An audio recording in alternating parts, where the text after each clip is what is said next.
Point Pinos, Point Lobos, Point Sur, the coast of California. We can see this beauty. We can even hear the winds meet and smell the brine. We can feel the great continent behind our backs and the power of the sea that slams against it. But how does one catch such a moment in order to give it to a friend or to live it over again ourselves? Perhaps in a phrase or in a brushstroke, perhaps in a song or a story, or in a photograph. Most of us know how to point a black box at the things that give us pleasure. The new, the quaint, the odd. A 50th of a second of the sunshine is enough to produce a black and white outline that we can fill in later from memory. The funny faces will recall the laughter. The day I met those fishermen near Carmel, how they complained about their unquenchable thirst. The air was so fresh, the sun so warm. But the student of photography thinks that a camera is more than a device to jiggle the memory. Like a painting or a poem, a photograph can be an experience in itself.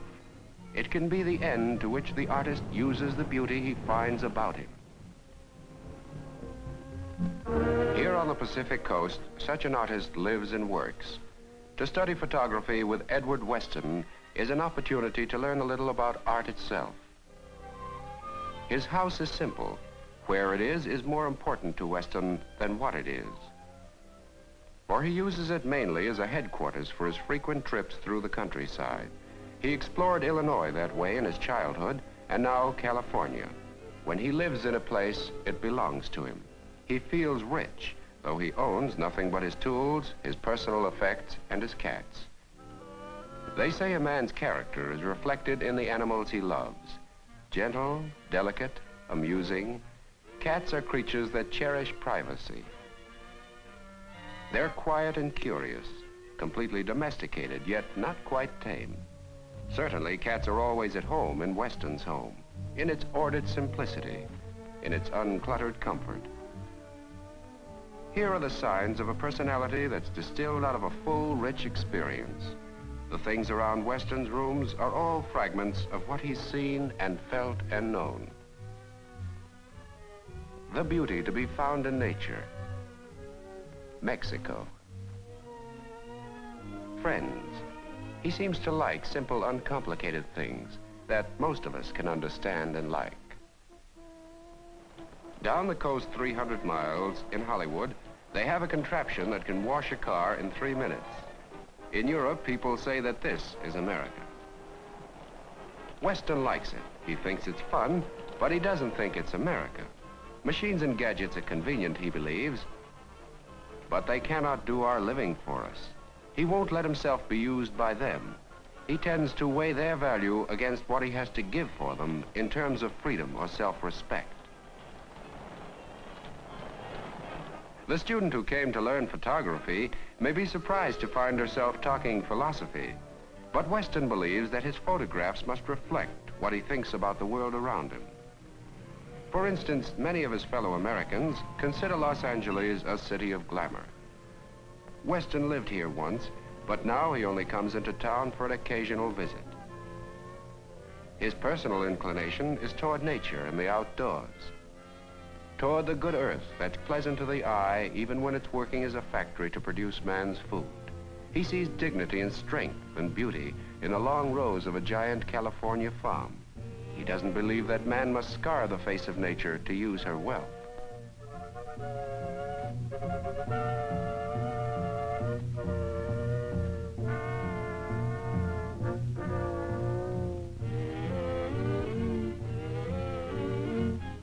But what has all this to do with photography or art? Just this, that the artist is first a man, and into his art he can put only what he feels and thinks as a man. To know what Weston likes is to know how he chooses the subjects of his photographs. His greatest pleasure is the simplest of all, the pleasure of looking at the varied scenery of California, looking for the richness and drama, for the strength and relaxation, for the pleasing, surprising form that men call beauty.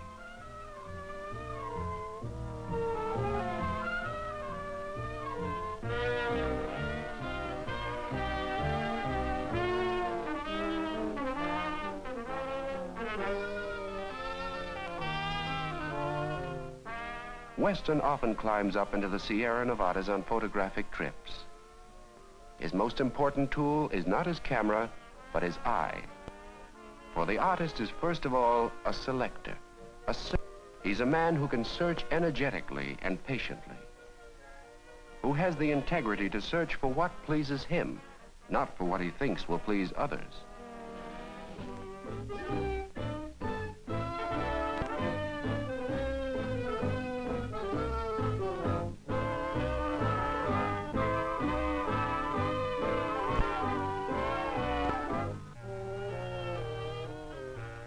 Behind Weston's selection of a subject lies the emotional experience of a lifetime.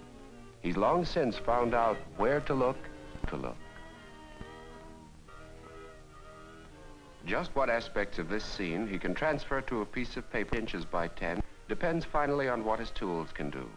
So his subject must be selected with a knowledge of the camera's powers and its limitations. It's a machine that operates by light. Light rays reflected from the lake or mountain pass through the lens, strike the sensitized coating of the film. So the quality of reflected light that the photographer can see on his ground glass is a fact he considers in making his selection. Weston has no rules for light. He simply looks for light that will best reveal the nature of the material he's photographing.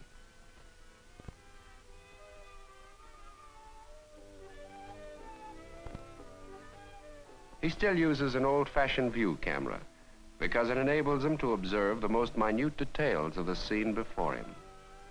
It's little more than a box that permits him to control the amount of light that strikes the film, or to change the position of the film so that the image is sharp. The lens is the camera's eye, and like the human eye, enables us to be selective, to pick out those sections of the total scene on which we wish to concentrate.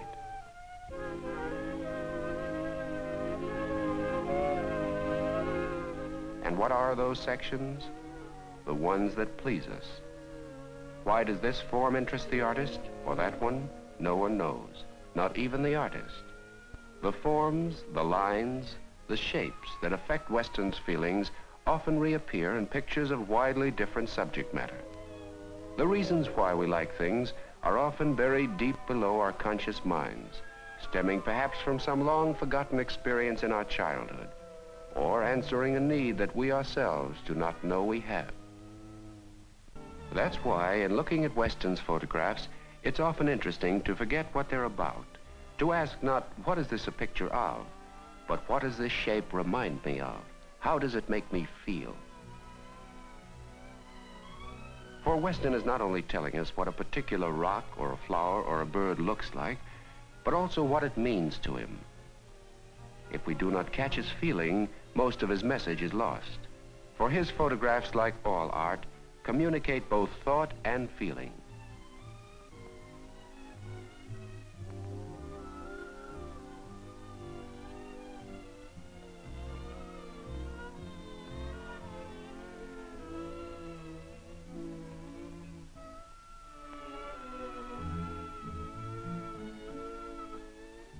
The wind-sculptured sand dunes near his home furnish Weston with one of his favorite subjects. The land-bound seascape, shifting and capricious in the changing light, presents an infinite number of pleasing shapes and forms.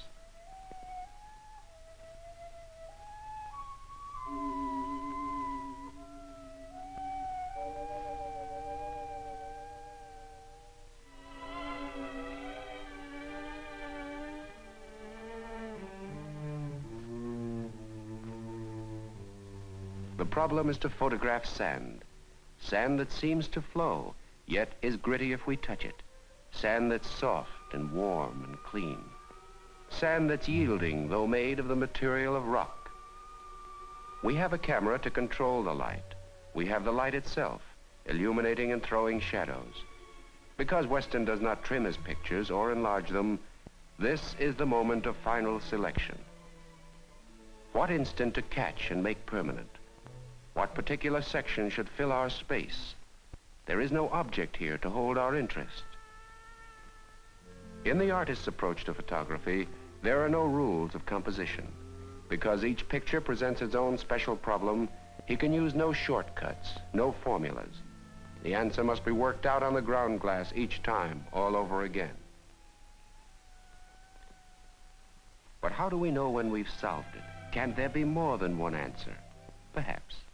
And the artist who can see and feel recognizes each one that's right for him.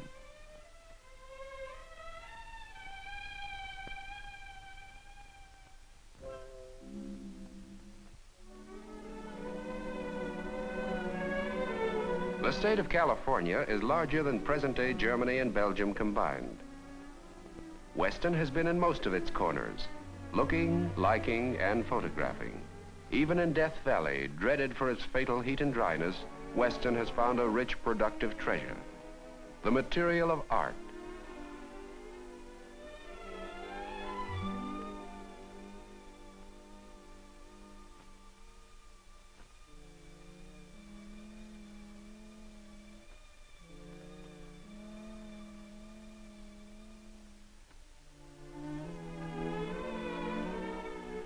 What a man sees when he looks at a mountain is determined by the imagination, the training, the sensitivity of the mind behind the eyes, by what he knows and feels.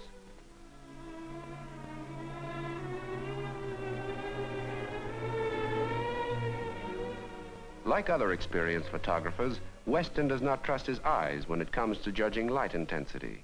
He knows how easily he can be fooled by the very adaptability of the human organ. A photoelectric cell is a safer measuring device.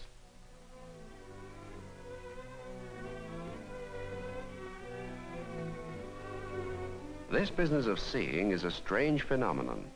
Most of us feel that the higher up we climb, the more we can see. As the world becomes a map spread out before us, we think we see it all. A vast panorama that we can grasp at a glance and examine at our leisure. But men who are used to looking at nature know that often the part may tell a story more truthfully than the whole.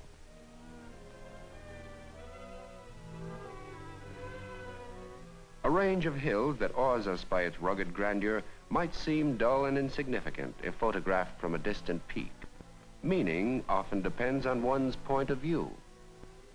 The photographer changes his point of view every time he moves his camera and every time he changes his lens.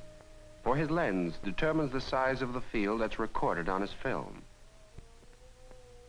Although he remains in one place, his picture of a bunkhouse in the mountains can, by the substitution of a different lens, become a bunkhouse in a valley.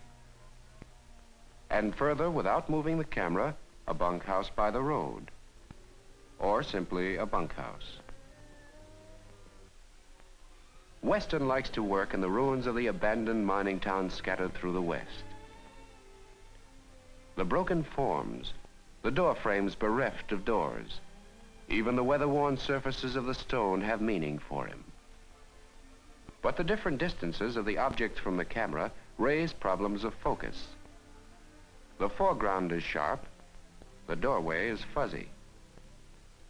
By reducing his lens opening, the photographer can record the entire scene with needle sharpness.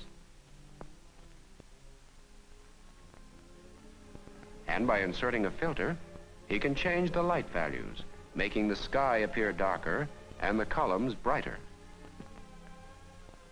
This attention to detail, this care and accuracy, this technique is what produces art in any medium, but only when it serves the feelings and the knowledge of the artist.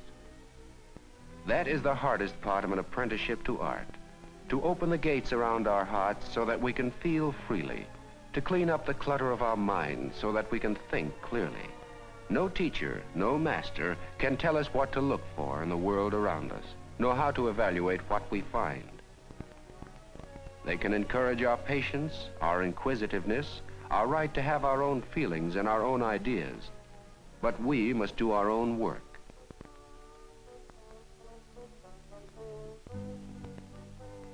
We can imagine lives that were ended within these walls, and other lives that began here to be lived out in places far away. What we do not know or feel is not likely to appear in our pictures. But the apprenticeship is not always so serious. The student, like the photographer, is also interested in live, healthy human beings who are still around to be photographed. And because Edward Western likes people, his portraits are often masterpieces. On the rocky shore below Monterey, where the salt air adds zest to spirits and to appetites, Weston often invites his friends to picnic lunches. The informal atmosphere permits the guests to pursue their own interests, to enjoy the beauty that Weston himself discovered here years ago.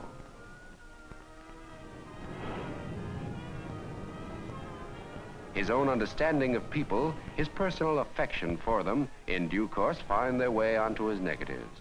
His keen observant eye misses little that's significant about them. And because he knows their needs and their tastes so well, he makes a remarkable host. More remarkable still, he can even leave his guests alone to enjoy themselves, while he goes off to do his job. The precious afternoon light must not be wasted.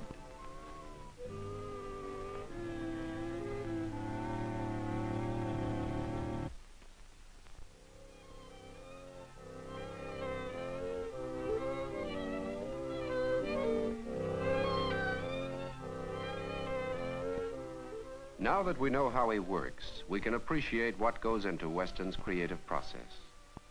An intense love first of the world around him, and then the sharp eye attuned to the values of the mind behind it. Third, the constant search for significant form, the need to find order in what first appears to be chaos. Finally, the disciplines of technique, the painstaking skill of the master craftsman. These things make a man an artist. They lift him out of the role of recorder to the heights of creation. They enable him to be sure of himself. Not here or here, but here is a thing of beauty.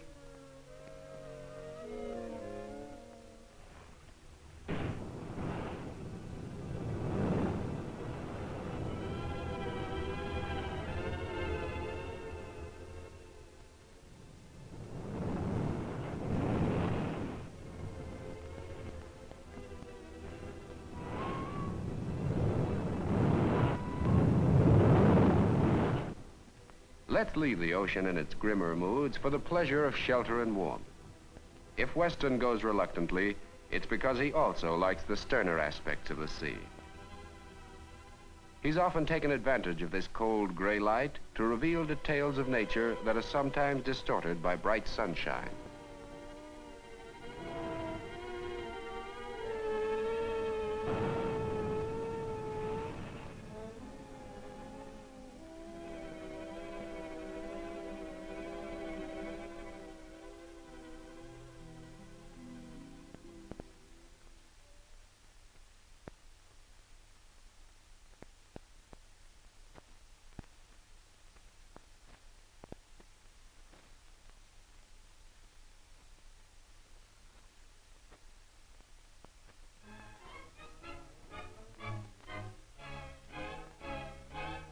The photographer still has work to do.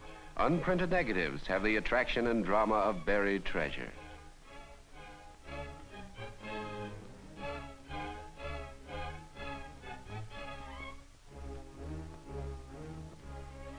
The darkroom is the setting in which the photograph finally comes to life.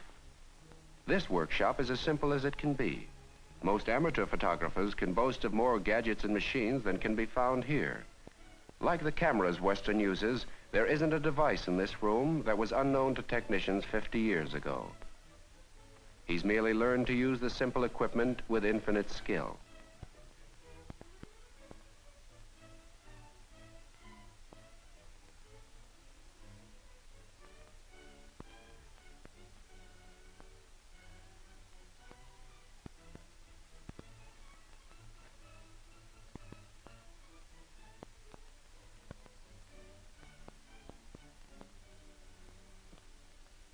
The selection has been made, but light, the energy of the photographic process, can still be controlled, even in this final stage. There is so much to learn, to remember. Timing is a matter of long experience and precise information. The intensity of the light, the characteristics of the coated paper, contrast, tonal quality. Photography is art and science too. And then the wait. After 45 active years as a photographer, Weston won't trade the excitement of these last minutes for anything in the world. A piece of his work, of him, is coming to life.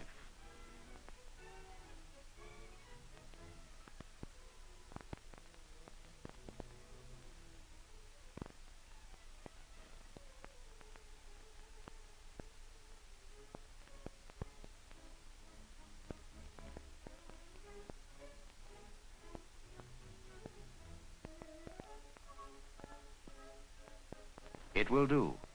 The decision isn't hard to make when you've known all along what you were trying for. But if the print hadn't been right, there isn't a step in the whole process that Weston wouldn't repeat 50 times until it was right. Art cannot afford compromise.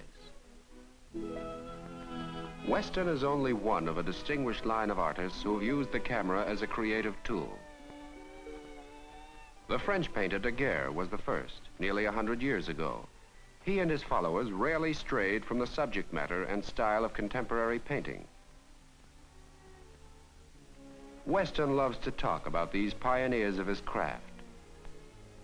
About David Octavius Hill, who created a remarkable portrait gallery of 19th century Britons. About Julia Cameron, whose plates were commentaries on the romanticism of the Victorians. Nadar, in France, was attracted by the formalism of his time, but his photographs were pictures of real people. The first to exploit the camera's special powers of precision and accuracy was the American Matthew Brady. He refused to prettify Abraham Lincoln's noble homeliness, but his portraits revealed the beauty of character within the great emancipator.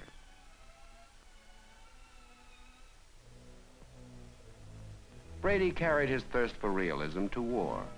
Following the Union Army with primitive camera and wet plates, he combined art and journalism. His portrait of Walt Whitman is a record of a poet's personality. Little wonder that Brady's work is still a source of inspiration to his countrymen. In later years, the Frenchman Atget revived the starkly realistic camera style. The principle of looking for beauty in the ordinary, everyday backgrounds of modern life was also being developed at the turn of the century by Alfred Stieglitz. With his learned arguments and with his beautiful pictures, Stieglitz once and for all settled the question, is photography art? Today, that question is no longer debated. Men like Edward Steichen, Paul Strand, Ansel Adams, Walker Evans, Weston himself, do not have to fight for recognition or appreciation. They do not have to come to us. We are more than willing to go to them.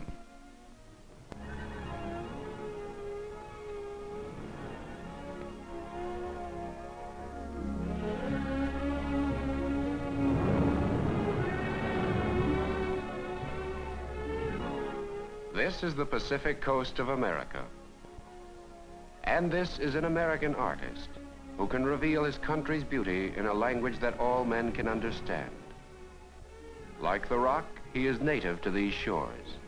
But unlike the rock, he can be shared by the whole world.